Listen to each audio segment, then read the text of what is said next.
শফিউল মুজনবী হুজুরে কেরাম সাল্লাল্লাহু আলাইহি ওয়াসাল্লামের উপর এবং আরো শ্রদ্ধার সাথে স্মরণ করছি হক্কানি রব্বানি পীর আউলিয়া কেরামদের উপর, যাদের মাধ্যমে এই বাংলার জমিনে ইসলামের প্রচার প্রসার ঘটেছে।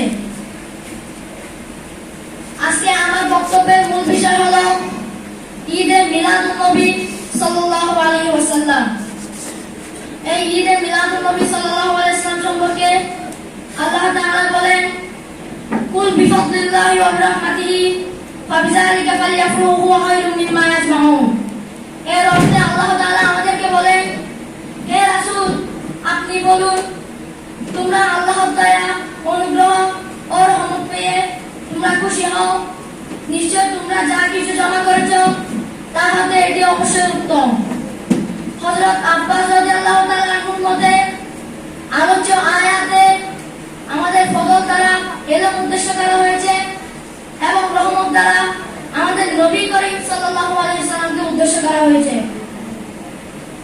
আমাদের নবীকে আল্লাহ তাআলা পুরো বিশ্ববাসীর জন্য, পুরো জগৎবাসীর জন্য রহমত স্বরূপ হিসেবে প্রেরণ করেছেন। যেমন আল্লাহ তাআলা সূরা আম্বিয়ার 107 নং আয়াতে বলেন, ওয়া মা আরসালনাকা ইল্লা রাহমাতাল লিল আলামিন। এর অর্থে মহান রব্বুল আলামিন আমাদেরকে বলেন, হে নবী, আপনি বলুন, নিশ্চয় আমি আপনাকে পুরো জগৎবাসীর জন্য রহমত স্বরূপ হিসেবে প্রেরণ করেছি।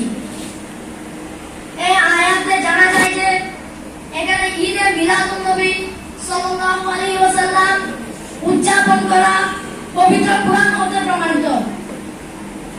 বুখারী শরীফের মধ্যে একটি ঘটনা বর্ণিত রয়েছে।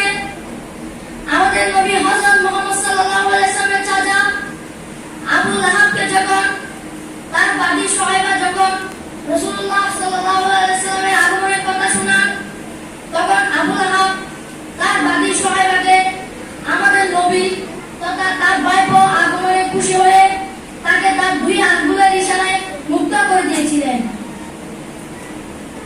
আমরা সকলে জানি যে আমাদের নবী চাচা তথা আবু লাহাবের বংশের ব্যাপারে কুরআন মাজিদে আল্লাহ তাআলা একটি সূরা নাযিল করেছেন। সেই সূরার মধ্যে মহান রব্বুল আলামিন বলেন, তাব্বাত ইয়াদা আবি লাহাবিন ওয়া তাব। এর অর্থে মহান রব্বুল আলামিন আমাদেরকে বলেন, ধ্বংস হোক আবু লাহাবের দুই হাত পা এবং ধ্বংস হোক সে নিজেও। এবং আবু লাহাব মারা যাওয়ার 1 বছর পর আবু লাহাবের তার ভাই আবু লাহাবকে স্বপ্নে দেখতে পেলেন। তখন আব্বাস রাদিয়াল্লাহু তাআলা আনহু তাকে জিজ্ঞাসা করতে লাগলেন, হে আবু লাহাব, তুমি কবরের মধ্যে কি অবস্থায় রয়েছো? তখন তিনি উত্তর করতে লাগলেন, আমার কবরে অনেক আযাব হয়, তবে সোমবার মুহাম্মদ সাল্লাল্লাহু আলাইহি ওয়াসাল্লামের আগমন উপলক্ষে আমি আমার দাসীকে মুক্ত করে দিয়েছিলাম।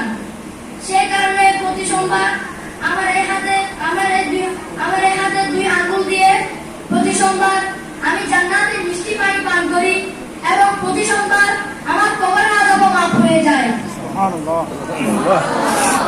সুবহানাল্লাহ।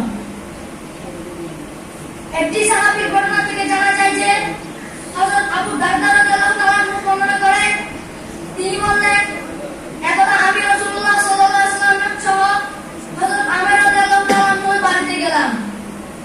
তখন আমরা সেখানে দেখতে পেলাম তিনি তার পরিবার, আত্মীয়-স্বজন, পাড়া প্রতিবেশীকে নিয়ে